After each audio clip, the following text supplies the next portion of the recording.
Hola, ¿qué tal? Muy buen día a todas y todos. Gracias por acompañarnos a esta actividad de divulgación del conocimiento jurídico organizada por la Escuela Federal de Formación Judicial. A nombre de la escuela y de su director general, el doctor Arturo Bárcena Zubieta, sean todos y todas bienvenidas a este espacio de diálogo y deliberación. A quienes nos acompañan en la plataforma Zoom, les comentamos que podrán realizar sus preguntas y comentarios a través de la función de chat que aparece en la barra inferior de sus pantallas. Les rogamos dirigir sus cuestionamientos al usuario que identificarán con el nombre asterisco preguntas, con la finalidad de formulárselas a nuestro participante al terminar su intervención. Igualmente, a todas las personas que siguen la transmisión en vivo por Facebook Live, tengan la seguridad de que estaremos monitoreando sus intervenciones en todo momento. Las preguntas se leerán en la medida que el tiempo nos lo permita. De antemano, muchas gracias por su participación a todas y todos.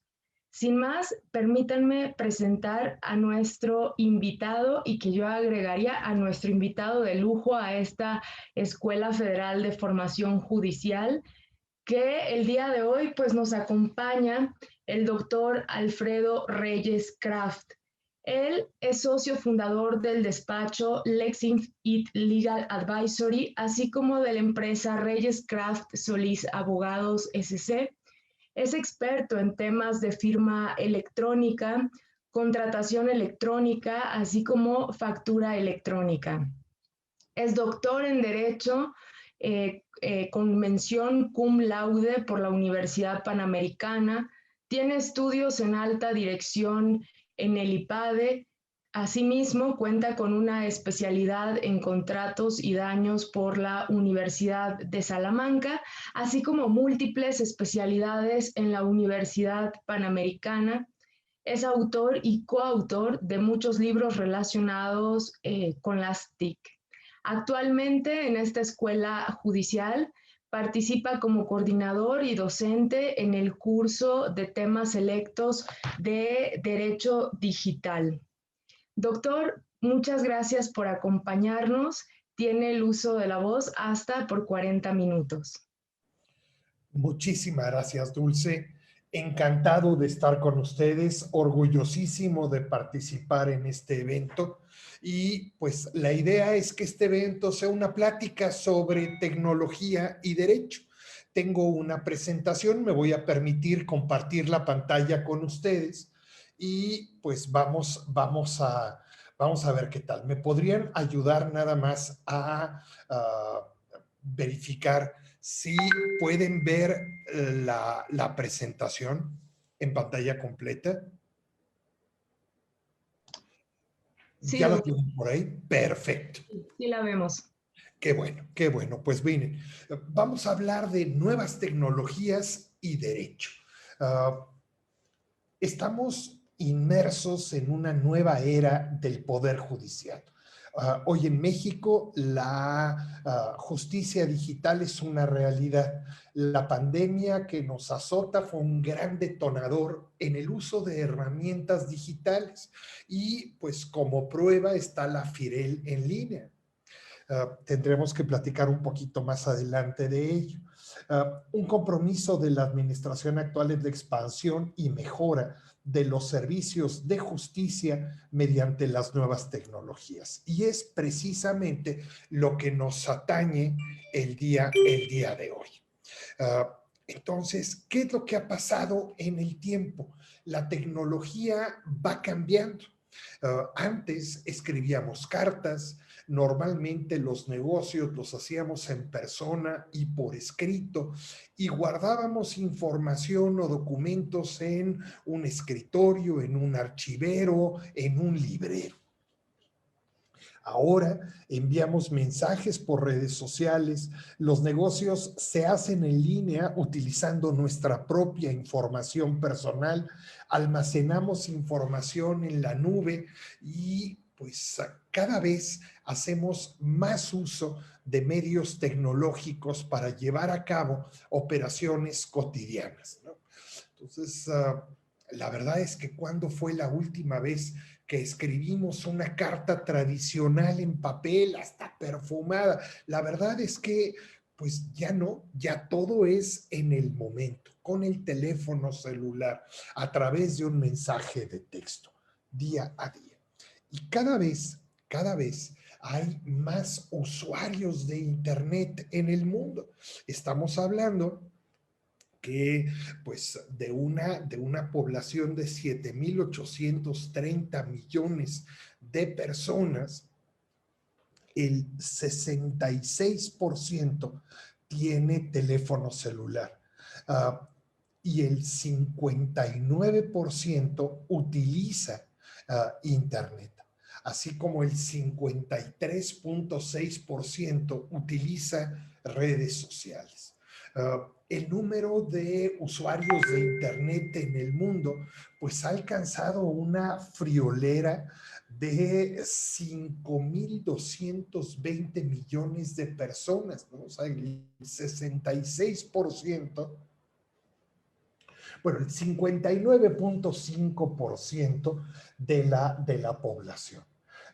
En enero del 2021, los usuarios únicos desde dispositivos móviles alcanzaron el 66.6% de la población en el mundo, es decir, 5.220 millones de personas. Esto representó un 1.8% más a comparación de los datos de enero del año anterior, es decir, un incremento de 93 millones de usuarios. Y parece pues la feria de los millones, porque es impresionante la cantidad de personas que ocupan o que ocupamos ese tipo de medios para comunicarnos con los demás.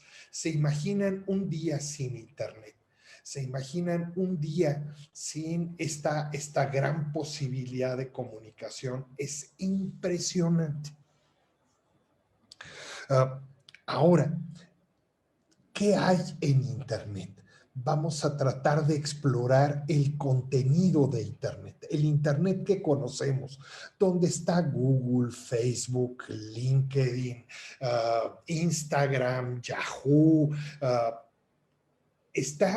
es el 4%. Imaginen un iceberg.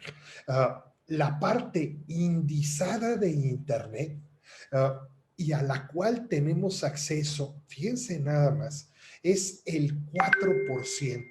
El 96% es, por así decirlo, el asiento de Internet, la arenita de Internet. Esta parte es la mayor, es impresionante. Y justo en ese 90% que se denomina Deep Web, es donde se encuentran muchos documentos no necesariamente indizados, archivos gubernamentales, reportes científicos, reportes de carácter académico, reportes de carácter financiero. Es muy utilizada y no necesariamente es negativa. Esta parte, la ventaja que tiene es, pues, parte de que es confidencial, y segundo, no está indizada, es decir, no una persona tendrá acceso a toda la información en su conjunto. Les voy a platicar una experiencia. Yo trabajaba en una institución financiera y se nos ocurrió la genial idea de, pues, de contar con una intranet. En esa intranet, cada una de las áreas ponía información propia de su área que compartía con las demás áreas de la institución. Y una de las ideas que pues estaba rondando en el área de sistemas es ¿por qué no ponemos un buscador similar a Google dentro del intranet precisamente para tener acceso a todo ese conocimiento añadido? Lo que nos impactó fue en el momento en que abrimos el buscador e indexamos el contenido, nos dimos cuenta de que muchísima información confidencial viajaba desde el propio intranet. Era más práctico subir un determinado archivo al intranet ponerle un puntito por ahí para darle acceso a los compañeros a nivel nacional. Entonces, pues no nos convenía porque estábamos difundiendo información confidencial del propio grupo. Entonces nos duró ni siquiera una hora el indizar todo nuestro intranet. Tuvimos que darle una limpiada al intranet para poder indizarlo y darle información precisamente contenida respecto a las actividades de la propia institución. Entonces, fíjense nada más. Entonces, el 90% de lo que conocemos como Internet no está indizado. Es, les digo, la arenita de Internet. Y hay una parte muy pequeña, que es el 6%, que se localiza o que se entiende como dark web. Es precisamente la parte de la deep web que pues se utiliza para actividades ilícitas, drogas, pues cuestiones ilegales, venta de armas, etcétera, ¿no? Pero también por ahí se encuentran las redes Tor, es decir, es cierta información que pues es completamente cifrada, que no permite identificar quién pudiera ser el emisor o el receptor en un momento determinado. Y esto se da pues precisamente en entornos un tanto difíciles en el ámbito político, o para el caso de refugiados, o para el caso de investigaciones o cuestiones de carácter crítico, por ejemplo, con la prensa. Entonces, fíjense nada más el universo que implica Internet. Esta dark web es más grande de lo que nosotros entendemos o conocemos como Internet indizado, ¿no?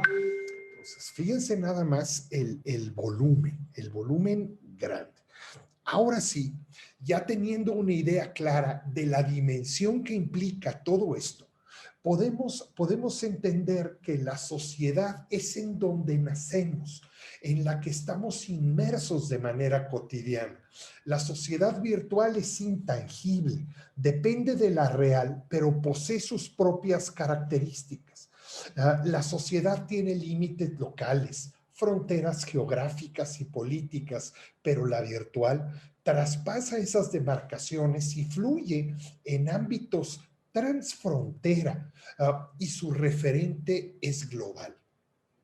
Es en el ciberespacio donde se mueve la sociedad virtual, donde se modifica la percepción espacio-tiempo. Los usuarios, los actores, los observadores de la sociedad virtual van creciendo exponencialmente y clarifican sus derechos, los comparten y los refuerzan. El ciberespacio se vuelve entonces un terreno educativo, de investigación, de transacciones comerciales y de mercado, de política económica, de denuncia, de lucha social y, ¿por qué no?, de crimen. Esta sociedad crea nuevas identidades, nuevos ciudadanos. En consecuencia, se generan nuevos términos, nuevas ocupaciones y quizá hasta nuevos delitos, como los llevados a cabo por hackers y contra hackers, así como los introducidos por los virus y los antídotos para defenderse de los ataques de quienes por gusto, curiosidad, reto o maniobra destructiva bajo contrato se hacen de bienes, trabajo o conocimiento de otros. Toda esta conversación conectada está transformando también al público.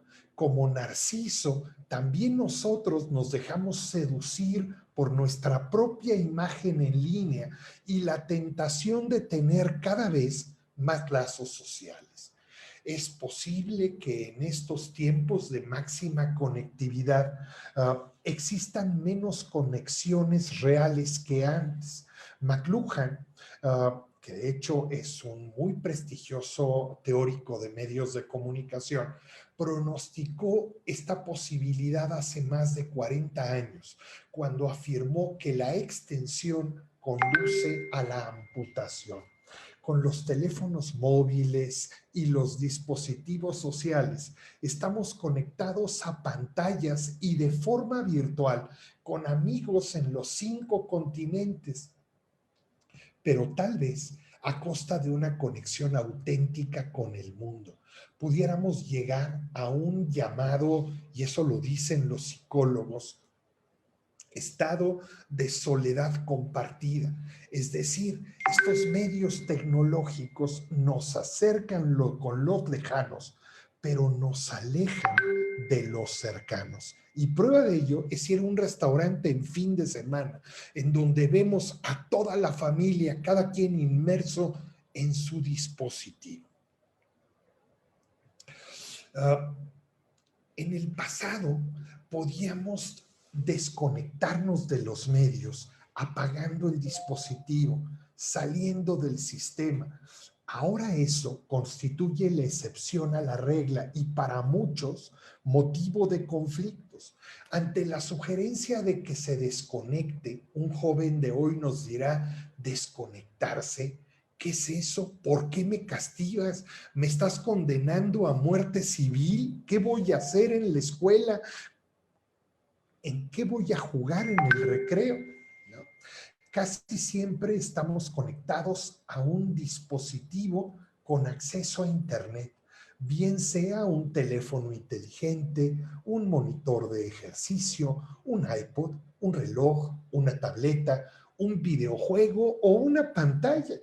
Tenemos extensiones de nuestro cuerpo en forma de sensores, señales y servidores, los cuales registran cantidades enormes de datos acerca de cómo vivimos nuestro día, la gente que conocemos, los medios que consumimos, la información que buscamos. En efecto, los medios nos siguen a todas partes y cada vez somos menos conscientes de su presencia. O sea, fíjate nada más, tantos medios. Mantenemos relaciones muy íntimas con nuestros dispositivos conectados, ¿no? A los pocos minutos de habernos despertado, la mayoría de nosotros ya está consultando el teléfono móvil. Lo consultamos más de 150 veces a lo largo de la jornada y a veces más. Y pasamos el equivalente a cerca de 2 horas diarias con un móvil pegado a la oreja. A medida de que estos aparatos se han vuelto omnipresentes, cada vez hay más datos de nuestra vida almacenados de manera casi permanente en servidores y que pueden ser consultados por otros. Y estoy hablando de empresas y también agencias de gobierno. Fíjense nada más toda esta actividad que hoy por hoy llevamos en Internet. Bien decían, nadie te conoce mejor que mamá. Somos inmensamente predecibles, medibles, perfilables. Somos en conjunto con nuestra información una mercancía más, una moneda de cambio, un valor que se convierte en un atractivo jugoso para los cibercriminales. Nadie te conoce más que mamá, excepto Google, mi teléfono, Apple, Hewlett Packard.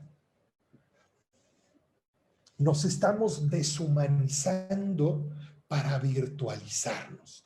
Antes nos conocíamos en persona y luego nos pedíamos el teléfono para estar en contacto.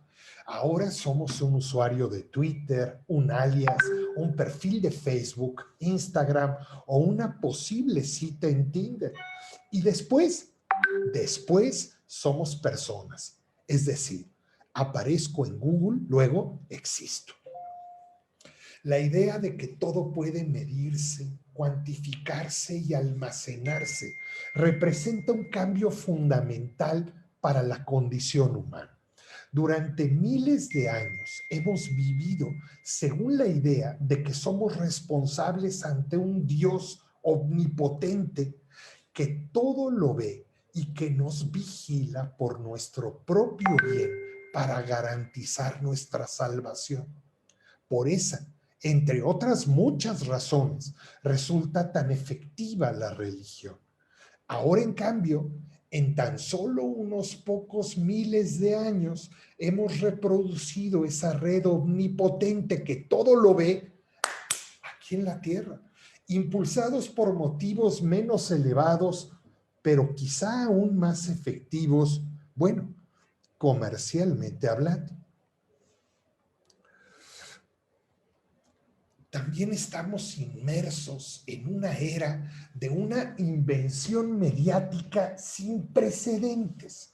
Hemos pasado del primer Internet basado en la web al mundo siempre conectado posterior a la computadora personal. Las mejores novelas se viven en las redes sociales.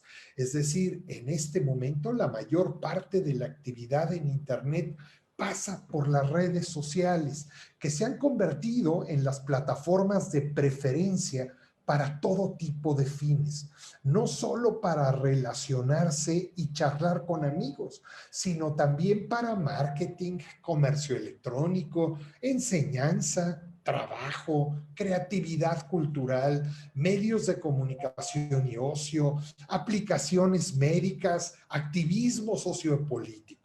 Se trata de una tendencia importante que abarca casi a toda la sociedad. Uso de redes, de diferentes tipos de redes sociales, las horizontales como Facebook o Google, las verticales orientadas al usuario como Doctoralia, a su actividad como Twitter, a profesionales como LinkedIn, al ocio como TikTok, también de contenido como YouTube, sedentarias como Blogger, en donde yo pongo un blog o pongo una cierta información como pizarrón para que quien tenga acceso por ahí lo vea, o nómadas como Tinder, en donde me indica qué hay cerca de mí y me va siguiendo.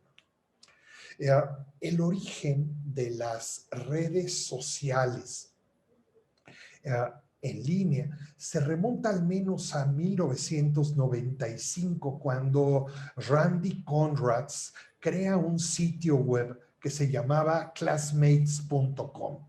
Con esta red social se pretendía que la gente pudiera recuperar o mantener el contacto con antiguos compañeros del colegio, instituto, universidad.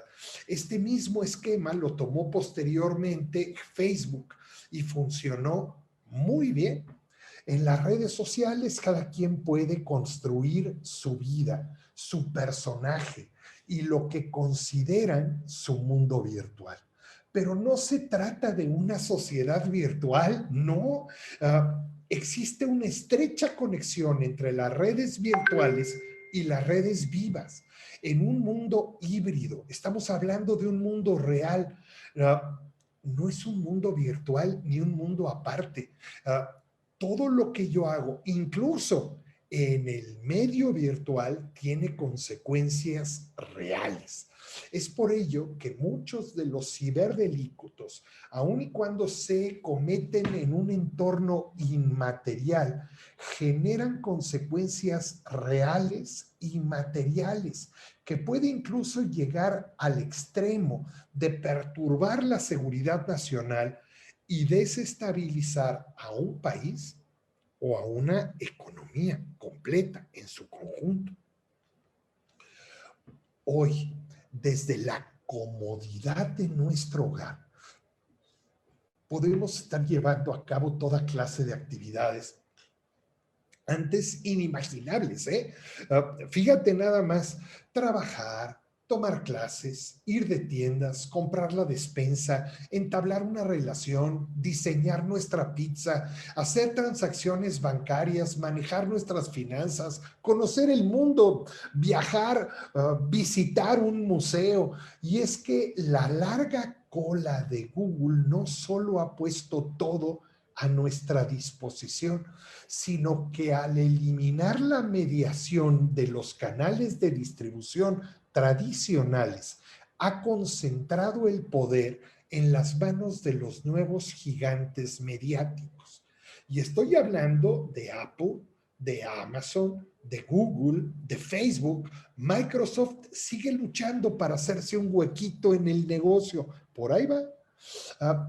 ¿Quién nos iba a decir que la experiencia del usuario impactaría de forma directa en el volumen de nuestras ventas.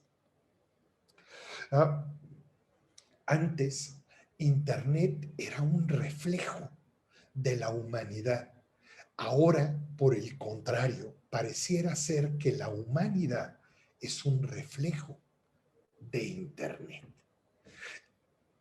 Y vamos a platicar sobre algunos ejemplos vivos.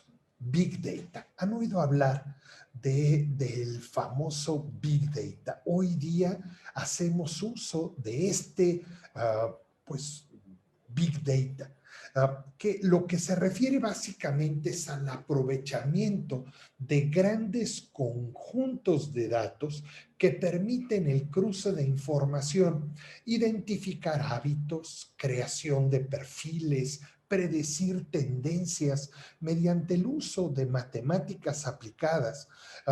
Por ejemplo, nuestros vecinos del norte nos pueden platicar mucho al respecto y a su uso en contiendas electorales. Incluso antes del escándalo de la injerencia rusa en las elecciones presidenciales estadounidenses, la Comisión Federal de Comercio había investigado diferentes formas de manipulación encubierta con fines ya no políticos, sino económicos. Y me estoy refiriendo de manera específica a los anuncios de los influencers en Instagram. Es decir, nuestra conducta nos define e identifica. Por lo tanto, el conocimiento de nuestros perfiles nos deja vulnerables, no solo comercialmente hablando, sino también frente a potenciales ciberataques. Fíjense nada más este tema. El tema, por ejemplo, de las decisiones individuales automatizadas. ¿A qué se refiere el Código de Buenas Prácticas en Protección de Datos en Big Data europeo y el Reglamento General de Protección de Datos, en donde hace referencia que cualquier interesado puede oponerse al tratamiento siempre y cuando se haya adoptado una decisión exclusivamente automatizada? Uh, es decir, el interesado tiene derecho a que esa decisión automatizada sea revisada por un individuo, por una persona, ¿no? Entonces, fíjense nada más, y estamos hablando también de contratos inteligentes o esquemas automatizados de protección. Otro tema interesante que hay que tomar en consideración y no se nos puede olvidar es pues el Internet de las cosas. Fíjense cómo a final de cuentas, hoy por hoy, cada vez estamos inmersos en más cosas que nos identifican, que nos arman. Por ejemplo, los automóviles autónomos o que pueden ser autogestionados o que son cogestionados porque no son completamente autónomos, ¿no? Un automóvil Tesla. O, por ejemplo, hornos de microondas que podemos programar desde nuestro teléfono celular.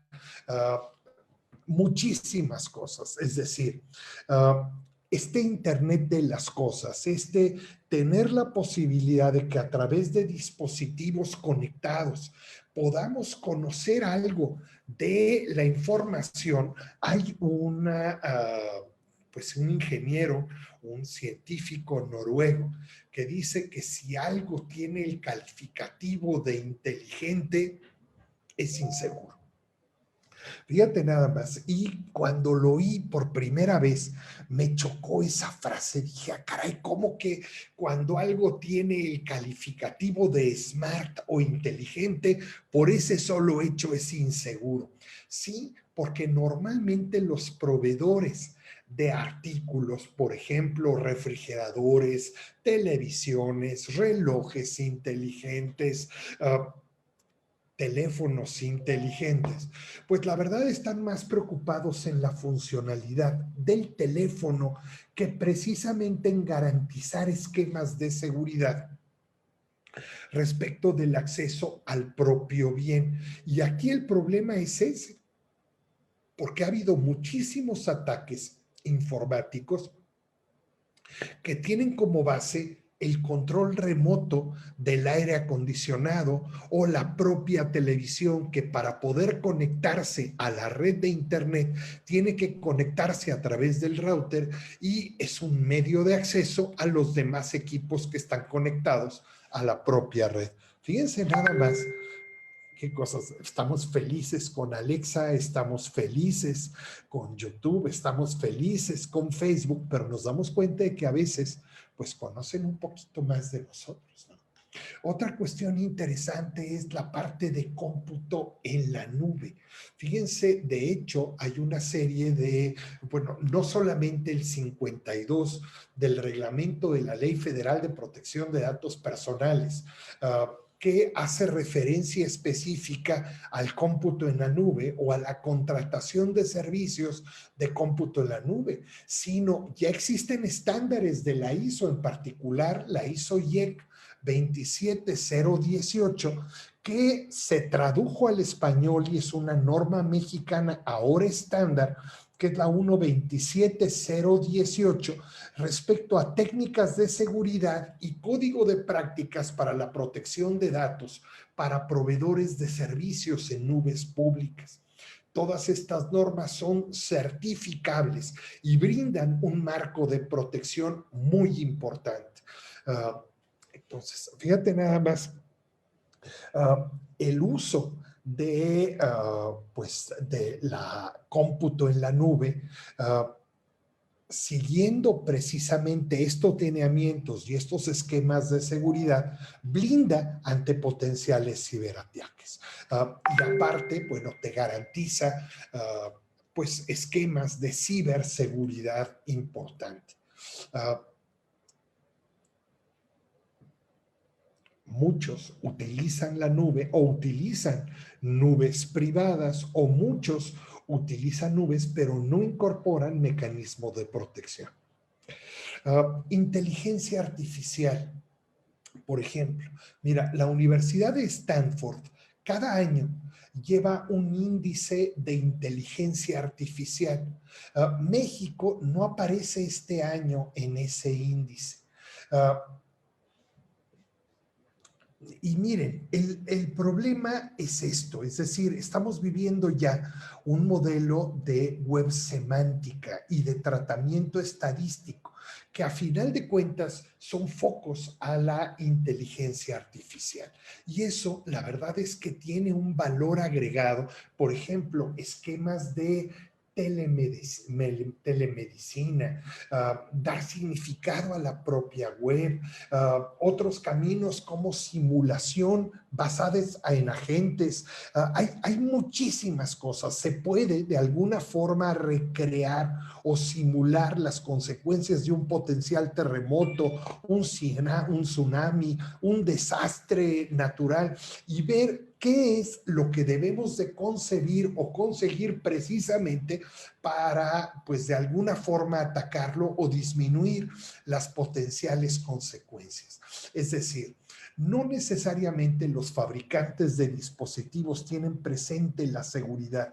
Están más preocupados por las funcionalidades de la televisión, el microondas, el teléfono, el refri. Algunos ataques se han hecho, como comentábamos, desde el control remoto del aire acondicionado.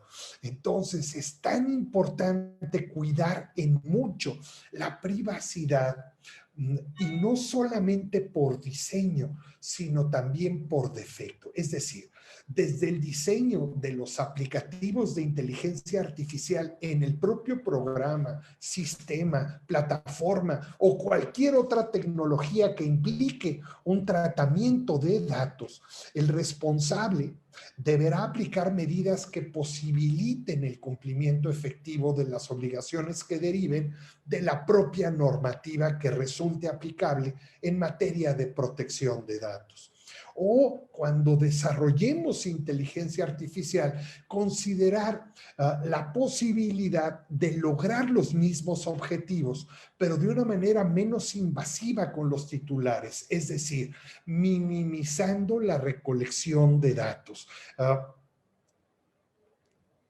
Y ahí, de esa forma, vamos a poder valorar la relación entre usabilidad y privacidad. Es un tema, y es un tema para rato. Por ejemplo, ahora que está de moda, datos biométricos. Fíjense nada más qué cosa tan interesante. El revuelo que ha ocasionado el Padrón Nacional de Usuarios de Telefonía Móvil. Padrón Nacional de Usuarios de Telefonía Móvil. Hay quienes dicen que pues, es un riesgo potencial, ya que pues, la información de este padrón podría ser manipulada por un número elevado, pues ya no solamente de los operadores de telefonía, sino sus distribuidores o los expendedores de chip. Fíjate nada más. Esto supone un potencial riesgo importante. Todo el mundo piensa que el registro de tarjetas SIM contribuyen a la reducción de delitos como la extorsión. La cuestión es de que no existe una evidencia que limitando o obligando a registrar un biométrico en el propio SIM, con ello se disminuya los delitos como la extorsión. Por el contrario, existen tantas formas de violentarlos o de modificarlos, que puede darse el caso incluso, y este es un potencial riesgo medible y real, de que se clone un determinado SIM. Es decir, este SIM que está vinculado al biométrico de una persona, que se clone, que se cuente con una copia de ese SIM y esa copia se vende en el mercado negro. Entonces, todo lo que se haga con ese SIM podrá ser atribuible al registro del biométrico que se hizo de forma originaria en o frente al distribuidor. Y en este caso, fíjate nada más el potencial riesgo, pues iría o atentaría en contra de la presunción de inocencia. Es decir, imagina nada más, yo no hice nada, pero solo por el hecho de contar con un teléfono celular que tiene una determinada tarjeta SIM, con la cual un tercero cometió un ilícito, me lo van a atribuir a mí. Es decir, la delincuencia podría evadir de manera muy sencilla el padrón, y eso puede suponer un riesgo. Y aparte el riesgo que implica contar con datos biométricos, que también datos que se van a utilizar para otras cosas. Fíjense que en el ámbito financiero se está aperturando cuentas verificando o validando biométricos, ¿no? Entonces, fíjense nada más que esos datos estén brincando o estén en el mercado así por así. Otros temas, los servicios basados en ubicación y en geolocalización. Esto es un fenómeno que se engloba en tema hoy por hoy de observación. ¿Por qué? Porque los reguladores tienen dudas sobre las implicaciones de seguridad y protección de datos que pueden tener precisamente servicios bancarios. Fíjate nada más, hoy por hoy todas las instituciones financieras requieren que tú autorices la geolocalización para pues tener el punto de referencia de dónde estabas o cuál es tu pues esquema o cuál es la forma en que normalmente llevas a cabo transacciones para poder identificar una forma de actuar completamente distinta, y es a ponerle en alerta. Puede ser muy seguro, puede ser muy bueno, pero en manos de un delincuente, pues esa propia información considerando el sector financiero, el saber dónde te encuentras en un momento determinado y que tu cuenta tiene cierta cantidad de dinero o tiene más dinero, pues eres un candidato ideal para el secuestro. Fíjense nada más. Entonces, en esencia, y ya para ir, pues por así decirlo, concluyendo en algunos puntos, el verdadero progreso es el que pone la tecnología al alcance de todos. Esto lo dijo Henry Ford y la verdad es que tiene tanta razón. Fíjense nada más, estamos inmersos en pues una cuarta revolución industrial. La primera pues fue la energía de vapor, la segunda fue producción en serie, la tercera controles electrónicos y esta cuarta sistemas cibernéticos.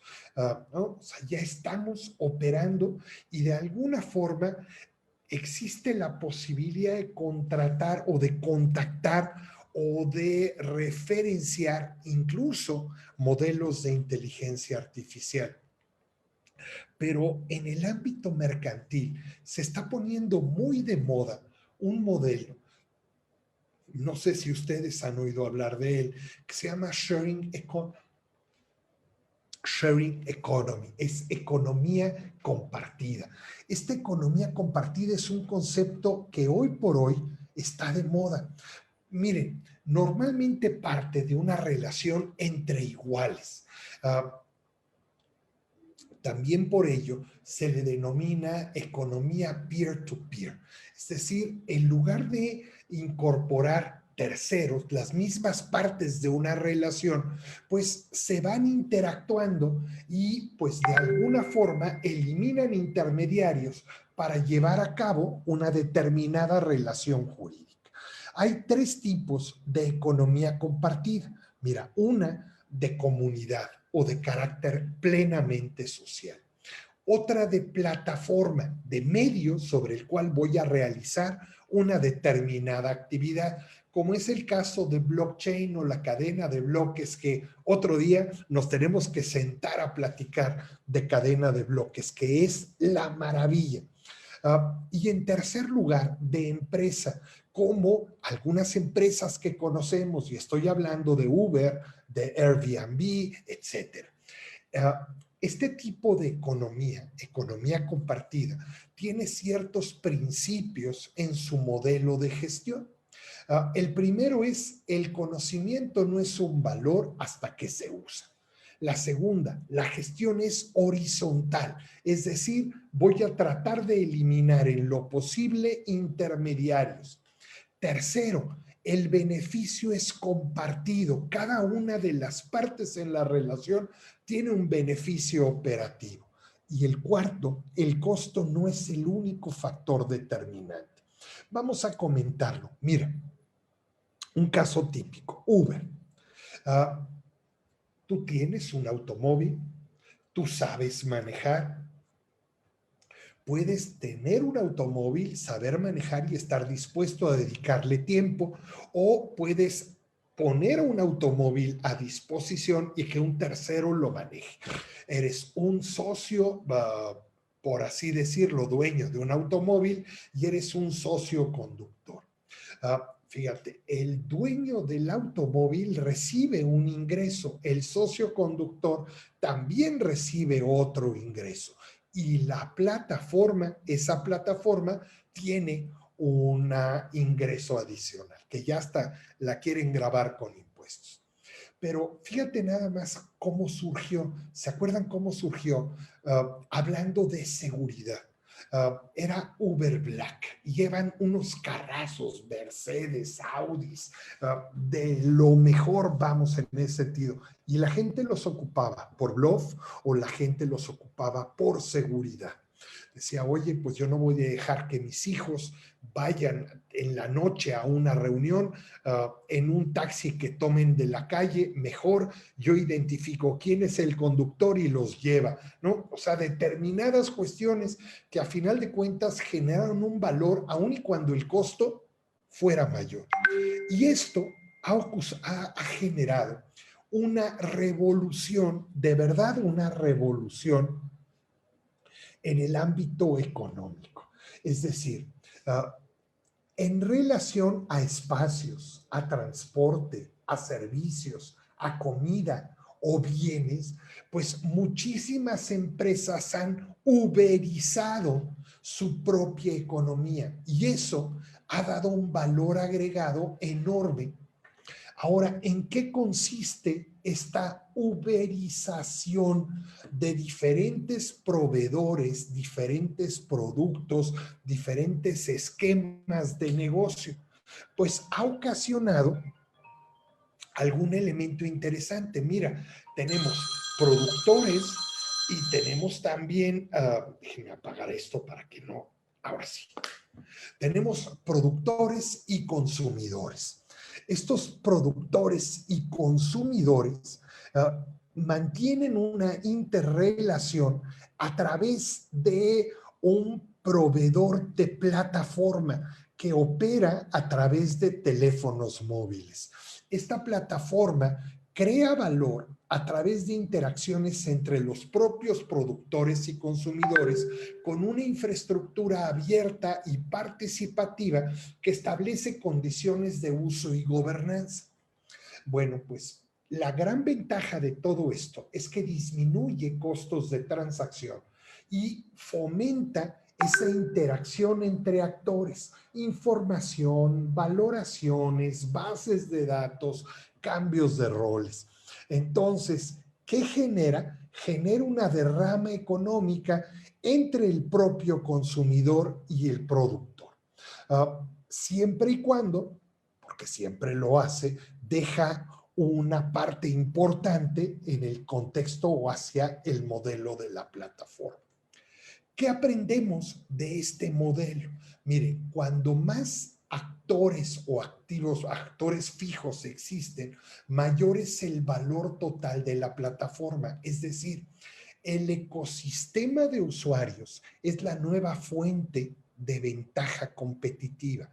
¿A qué voy? Mientras más usuarios tengo una mayor ventaja sobre la propia competencia.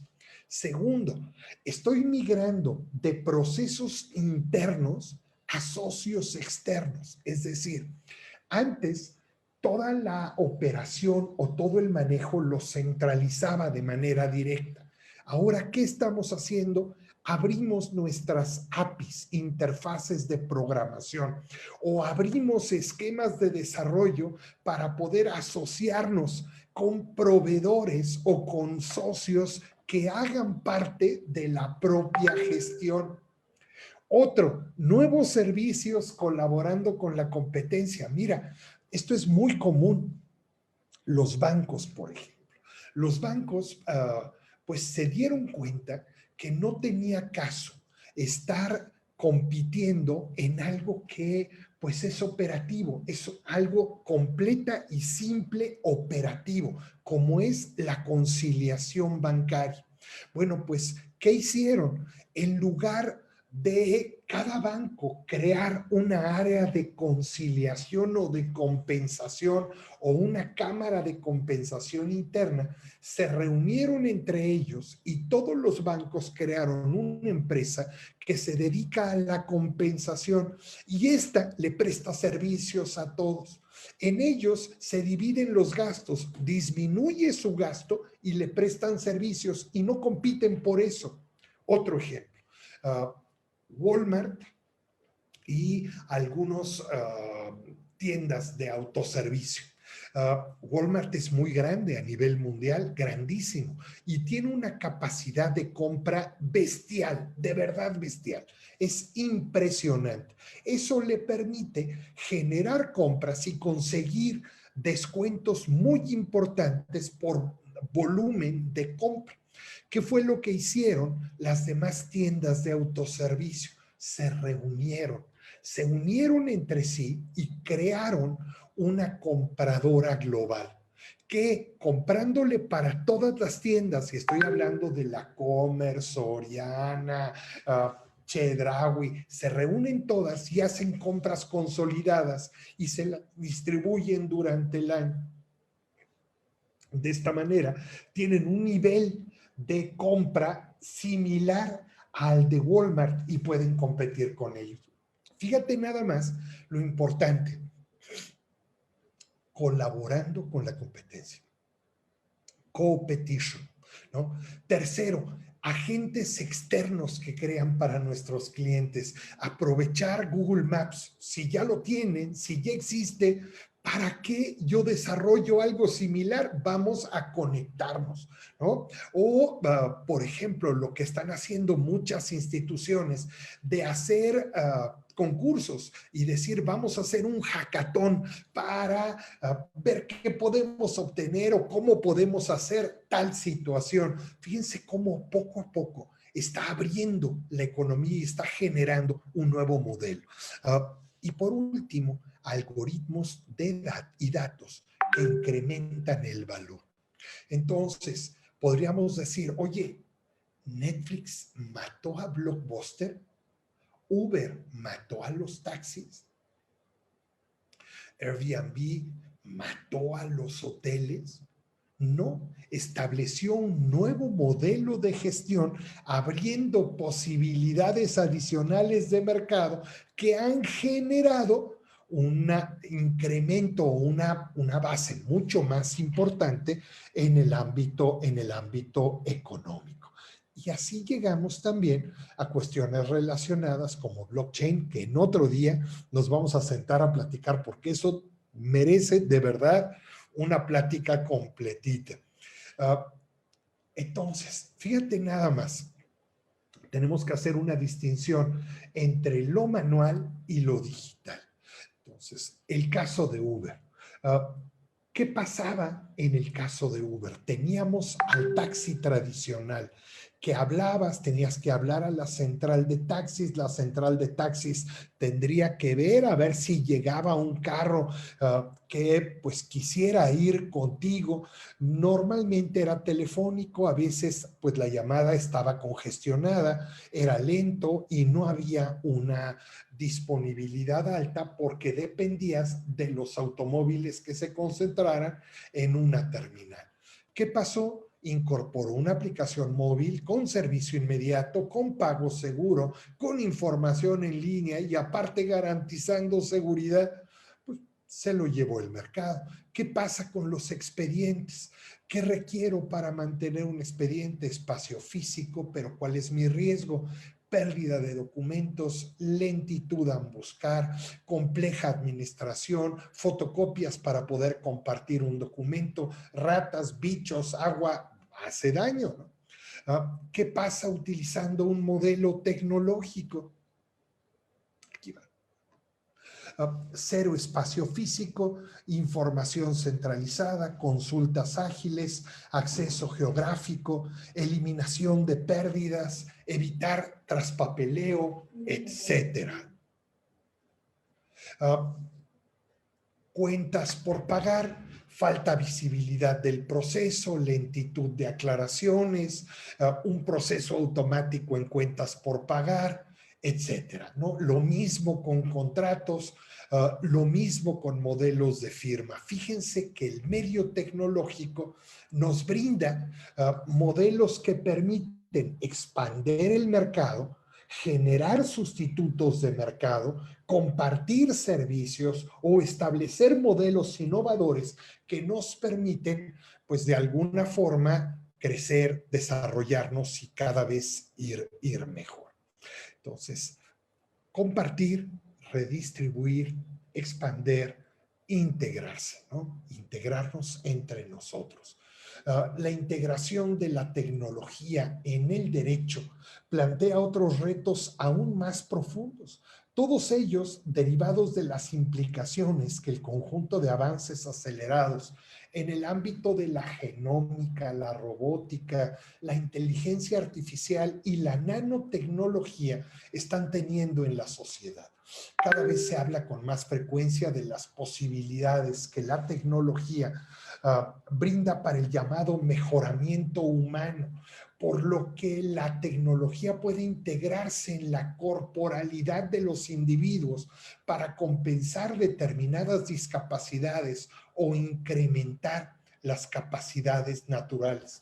Hay que considerar la capacidad creciente de los poderes públicos para emplear herramientas de localización, de reconocimiento facial, de interpretación de sentimientos, de monitorización de constantes vitales o de simples comportamientos en el ámbito político o privado para realizar labores de policía en su vertiente preventiva como en la punitiva, así como en las posibles consecuencias que puedan derivarse para el ejercicio de los derechos y libertades fundamentales de los ciudadanos. Y fíjate nada más, ya podemos decir, oye, sean estos ciudadanos cyborgs o no, la tecnología tiene el potencial de acercar tanto el ideal tradicional del derecho, de garantizar el orden y la paz, como a veces, ¿por qué no?, de alejarlo aún más. Es decir, otra posible consecuencia más general tiene que ver con las asimetrías que la tecnología genera en el conocimiento, en la interpretación y en la aplicación del derecho, que pueden ser muy notables y exacerbar las diferencias de tratamiento que unos y otros pueden recibir en el ámbito del derecho. Es decir, si el derecho es la búsqueda permanente de lo justo para garantizar el orden y la paz social, la tecnología tiene el potencial tanto de acercar ese ideal como de alejarlo aún más, y además a nivel global por la propia naturaleza de los avances tecnológicos. Por eso, tanto el uso de la tecnología en el mundo del derecho como las soluciones jurídicas a los retos tecnológicos tienen una dimensión de bien público de primer orden y han de ser sometidas a constante atención y escrutinio. La aparición de plataformas de estudio de la innovación en el ámbito del derecho y la tecnología en algunos países del mundo en régimen de colaboración público-privada y con una involucración fuerte de universidades de prestigio. Por ejemplo, hay un programa interesantísimo que es Future Law Innovation Program de la Academia de Derecho de Singapur. Es una novedad que hay que ser aplaudida por su capacidad de detectar ventajas e inconvenientes de la transformación tecnológica del derecho, así como una forma de proponer soluciones. Entonces, ir a lo digital, pero teniendo muy fuertes los pies en el mundo real. Pues yo les agradezco muchísimo el favor de su atención y estoy puesto para pues atender sus preguntas y comentarios.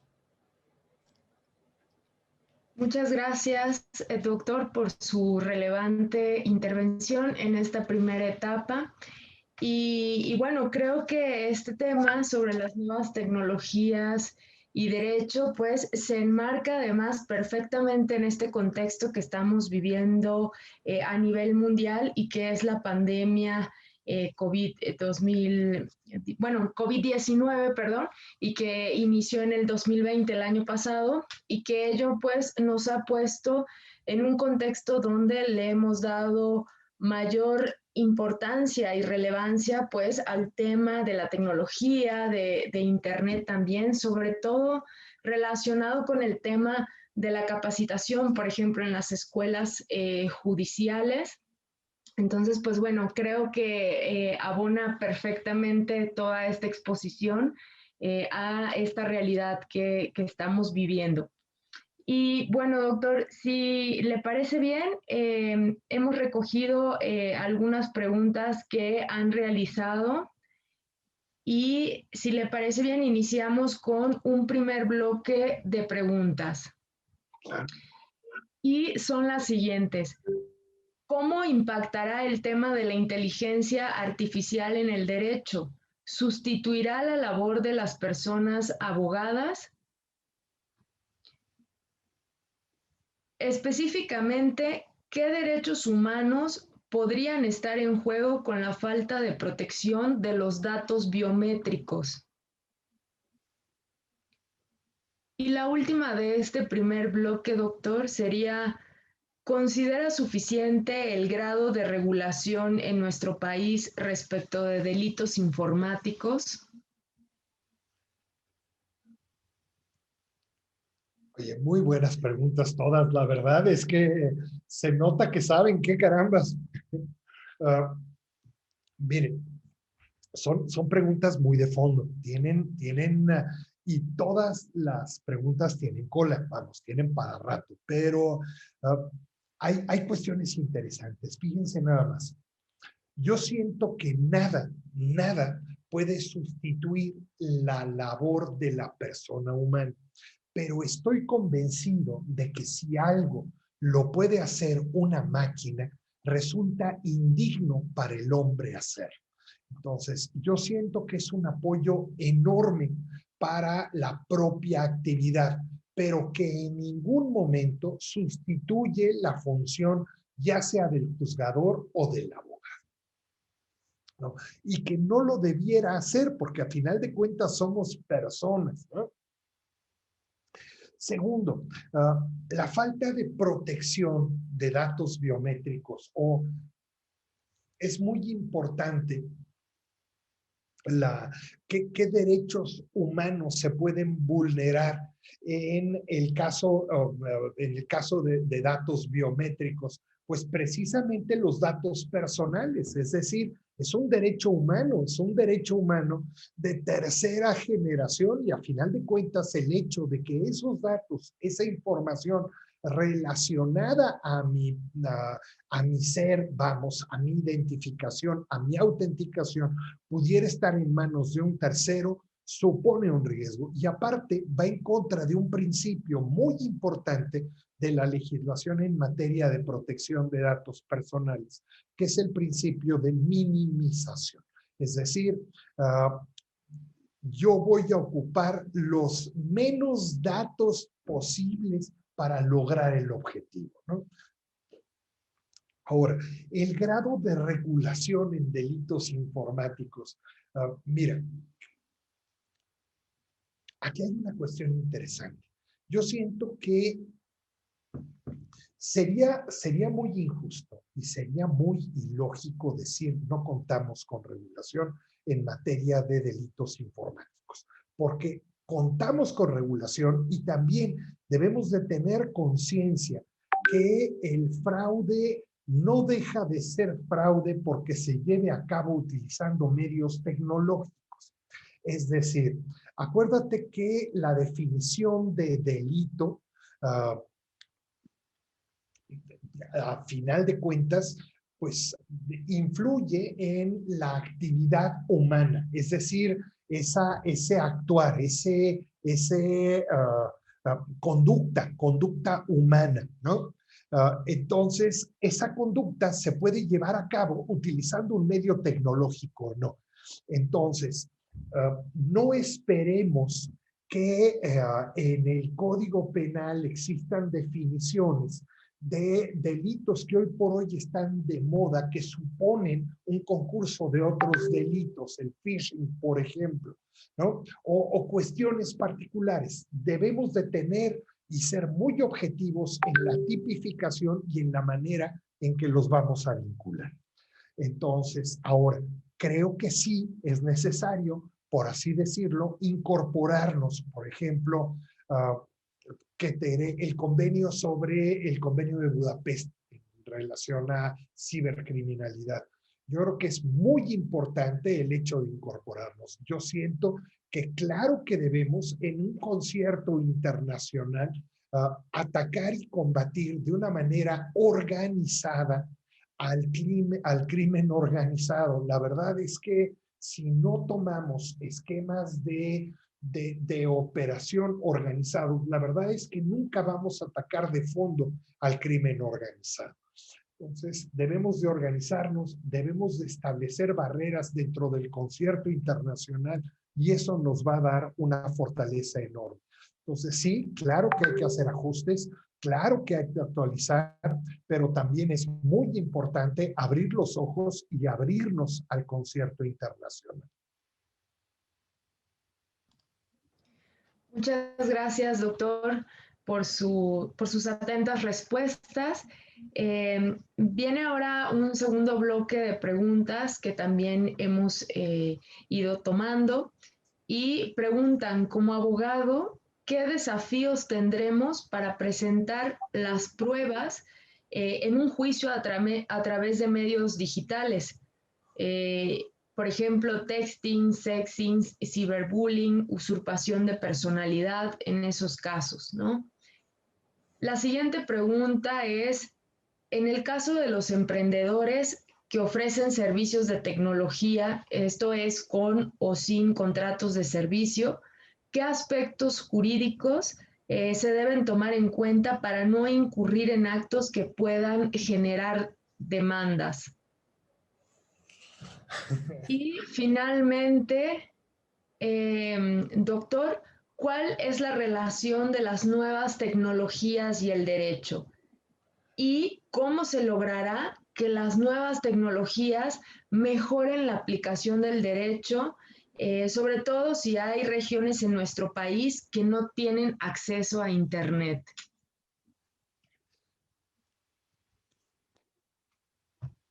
Buenas preguntas. No, vamos a ver. La primera, uh, pruebas a través de medios digitales. ¿De qué forma podemos presentar una prueba a través de medios digitales?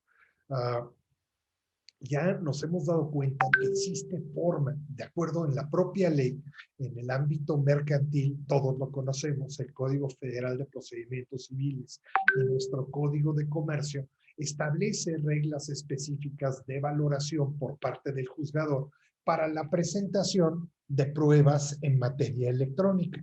Y fíjense que habla de la fiabilidad del mensaje de datos. Si debemos distinguir la fiabilidad del mensaje de datos con la fiabilidad a que se refiere el 97 del Código de Comercio respecto a la firma electrónica. Y en este orden de ideas, el Código Federal de Procedimientos Civiles hace referencia a tres elementos que de alguna forma lo vinculan y lo hacen uno. Es decir, yo debo de garantizar atribución, ¿a quién voy a atribuir ese acto jurídico? Integridad, que ese documento no haya sido modificado a partir del momento en que se generó por primera vez en su forma definitiva, y accesibilidad, que sea accesible a las personas que puedan tener derecho a tener acceso a él. Teniendo esos tres elementos, resulta relativamente fácil poder hacer una presentación en el tribunal. Ahora, acuérdate que la propia ley establece presunciones legales, establece algunas presunciones legales que hay que tomar en consideración. Hay que tener en cuenta, y esto es importante, la jurisprudencia relacionada a la, pues, ¿qué te diré? A la parte de la presunción de atribución respecto a terminales punto de venta. Había una presunción legal, y respecto a instituciones financieras con el uso de terminales punto de venta, pues las propias instituciones financieras deben de darle medios al propio comprador o al propio cliente para que puedan probar si fue o no fue la persona, porque a veces el propio proveedor del servicio se queda con todos los elementos que puedan permitir o posibilitar precisamente la atribución a ese hecho o acto jurídico, ¿no? Entonces resulta importante atenderla y seguirla. La parte de emprendedores, servicios y tecnología, a mi juicio, yo siento que la verdad es que los emprendedores han hecho un trabajo excelente en el ámbito de desarrollo de tecnología.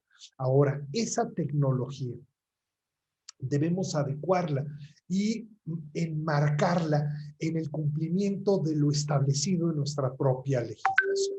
Entonces, incorporar un contrato, incorporar términos y condiciones, incorporar un aviso de privacidad, llevar un sistema de gestión de protección de datos, armar un modelo, cuidar la parte de propiedad intelectual, son los esquemas o los elementos que los emprendedores deben de cuidar al momento de desarrollar algún tipo de aplicación o algún modelo novedoso o alguna cuestión así. Y luego la pregunta de nuevas tecnologías y derecho es una pregunta que responde y que engloba todo lo que hemos platicado hasta ahora. Es decir, pareciera ser que el derecho es independiente de las nuevas tecnologías y nos estamos dando cuenta que la tecnología no está alejada del derecho. Es decir,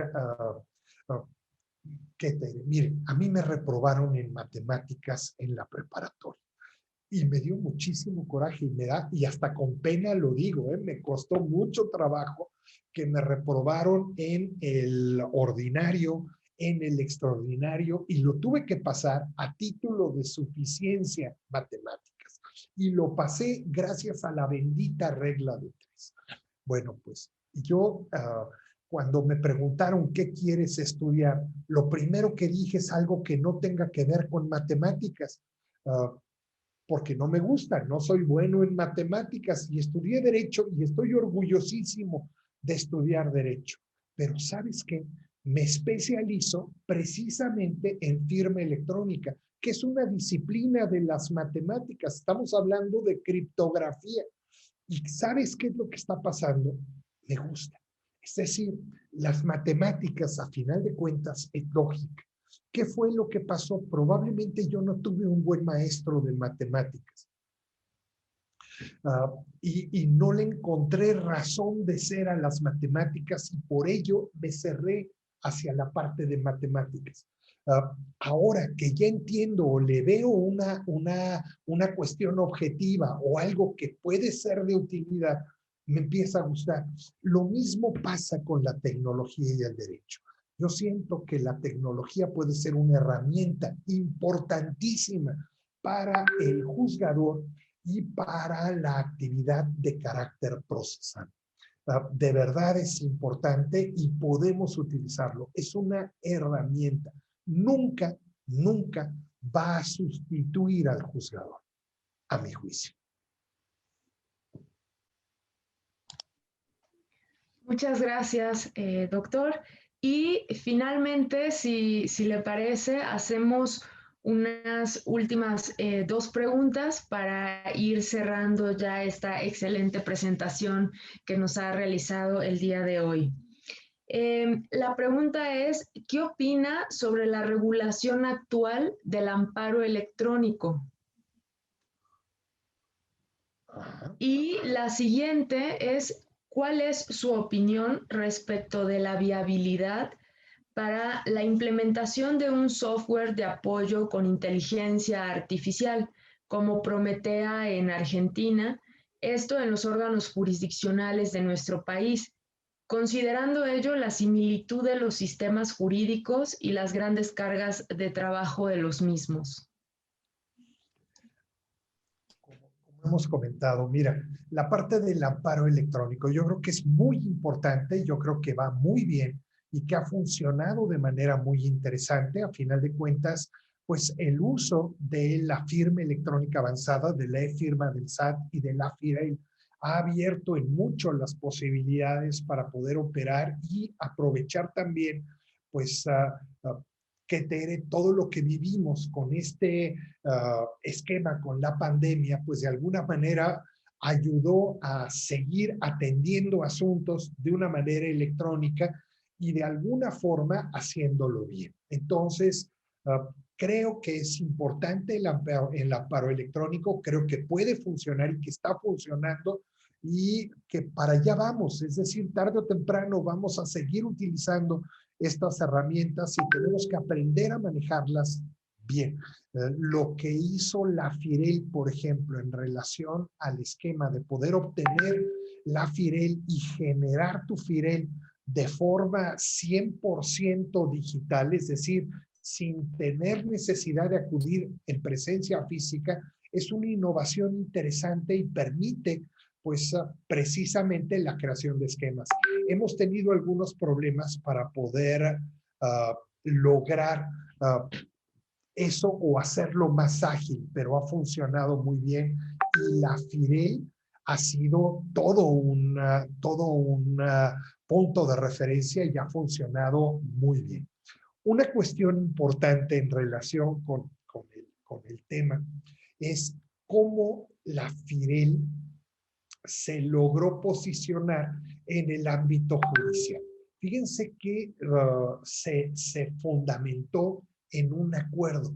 Entonces, al estar fundamentada en un acuerdo y no necesariamente en una legislación, tenemos una limitación importante. Solo podemos ocuparla para cuestiones relacionadas con el ámbito jurisdiccional.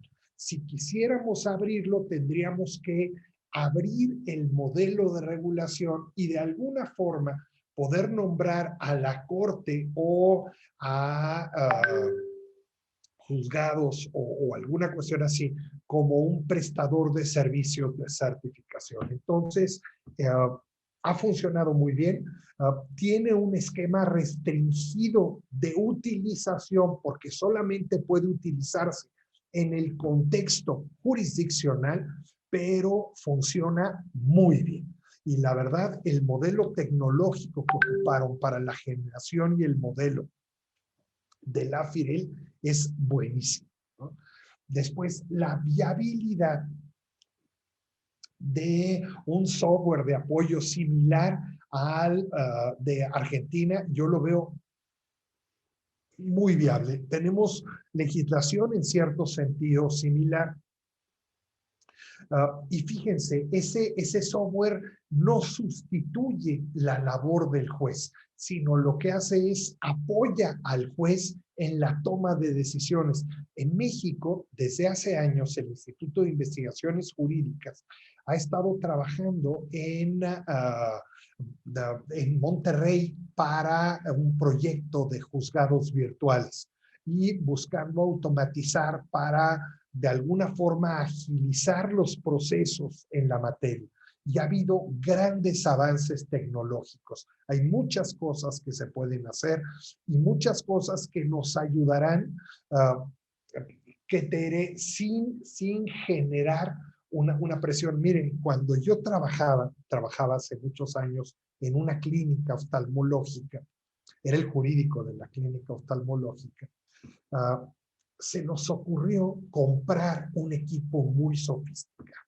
Era unos lentes Carl Zeiss, eran lentes así muy importantes que para los aparatos, para poder revisar la graduación en los ojos de las personas, te generaban o de alguna forma establecían tu graduación de manera directa con solo apretar un botón. Esto, pues, hoy por hoy es muy común y se utiliza como un elemento de diagnóstico precisamente para el optometrista, pero en ese entonces era algo muy nuevo. Y el optometrista pensaba que con esos equipos los iban a hacer a un lado. Es decir, con la compra de equipos automatizados para determinar cuál es tu graduación, pues iban a ocasionar que se contrataran a menos médicos optometristas. Entonces, los propios encargados optometristas ponían pedacitos de chicle o tocaban, por así decirlo, la programación de esos equipos, sobre todo para evidenciar que se equivocaban o que no funcionaban bien. Costó mucho trabajo hacerles entender que no estaba en riesgo su propio trabajo, sino por el contrario, lo que se buscaba era poder automatizar alguna parte de su trabajo precisamente para que ellos pudieran realizarlo con mayor comodidad, con mayor tranquilidad y hacer las cosas mejor. Se tardaron, pero lo enteraron, se dieron cuenta de ello y hoy por hoy es un punto de referencia importantísimo en casi cualquier óptica. Bueno, pues lo mismo puede suceder precisamente en el ámbito jurisdiccional. Es decir, el uso de la tecnología, de los medios tecnológicos, brinda posibilidades muy grandes en el ámbito jurisdiccional y apoya al juez y a los integrantes del juzgado para poder hacer las cosas mejor. Es mi punto de vista. Muchas gracias, doctor, por dar respuestas sobre todo a cada una de estas preguntas que han venido realizando las personas que nos están viendo. Y pues bueno, a mí me gustaría nada más a manera de reflexión y retomando esto, doctor, que me parece muy importante y que lo comentó desde un principio, el tema del conocimiento no es un valor hasta que se usa, ¿no? Entonces, esto me hace reflexionar también un poco respecto a este concepto que los antiguos griegos comentaban sobre el término de paideia, que es el proceso de transmisión del conocimiento necesario para la vida y cómo se realizaba desde entonces. Pues bueno, los adultos de una familia hacia sus hijos y así sucesivamente de generación tras generación. Y que ahora el reto que tenemos en pleno siglo XXI, pues es esta misión de lograr un conocimiento compartido, pues por el mayor número de miembros de una comunidad y que esto a la vez se ha vuelto en un reto colosal debido a la complejidad de las sociedades contemporáneas y pues a la rápida generación de información, ¿no? Que ha caracterizado esto a nuestra época, sumándole a todos estos factores, pues el tema de la pandemia. Por ello es que insisto que esta conferencia, que ha sido excelente su participación, doctor, pues se ha venido a enmarcar en estas necesidades que tenemos de capacitación, de actualizarnos y demás de frente al tema de las nuevas tecnologías y el derecho. Y que seguramente esto es tan solo, pues digamos, el principio de todo lo que se viene en cuanto a actualización, modernización y a los pasos que tenemos que dar no solo como sociedad, sino desde la parte de la judicatura, órganos jurisdiccionales, escuelas judiciales. Así que el reto es mayúsculo, pero como usted muy bien nos ha compartido, pues estamos dando también estos pasos hacia adelante. Pues muchas gracias nuevamente, doctor, por su explicación y por su amable atención. Esperamos que muy pronto podamos tenerlo nuevamente, ya no de esta manera virtual, ¿verdad? Sino de manera presencial. Esperemos que pronto ya estemos de nuevo en las aulas y si no, pues bueno, que nos veamos de nueva cuenta por esta plataforma virtual. Es un gran gusto y un honor para la Escuela Judicial Federal haber contado con su participación esta mañana. Y también comentarles a todos los que nos están viendo y escuchando, pues bueno, hemos atendido ahí algunas inquietudes que hemos leído sobre que se pueda compartir todo este material de esta conferencia. Y pues bueno, les comentamos que todos aquellos que estén interesados en el material, pues podrán consultar nuevamente la conferencia en nuestro canal de YouTube y pues les invitamos también a suscribirse. Pues bien, a nombre de la Escuela Federal de Formación Judicial y de su titular, el doctor Arturo Bárcena Zubieta, agradecemos a todas las personas que nos han acompañado. No se despeguen de nuestras redes sociales para seguir conociendo más acciones de divulgación y de promoción del pensamiento jurídico que hemos preparado para ustedes. Acompáñenos el próximo martes y miércoles 27 y 28 de abril a la segunda y tercera conferencia del ciclo Metodologías de la adjudicación de la Corte Interamericana de Derechos Humanos. Se abordarán los temas relativos al uso de test de igualdad y al test para el uso de la fuerza respectivamente. Así que pues está de más comentarlo, pero también son temas bastante interesantes y sobre todo necesarios para nuestra actividad jurisdiccional. Que tengan un excelente día.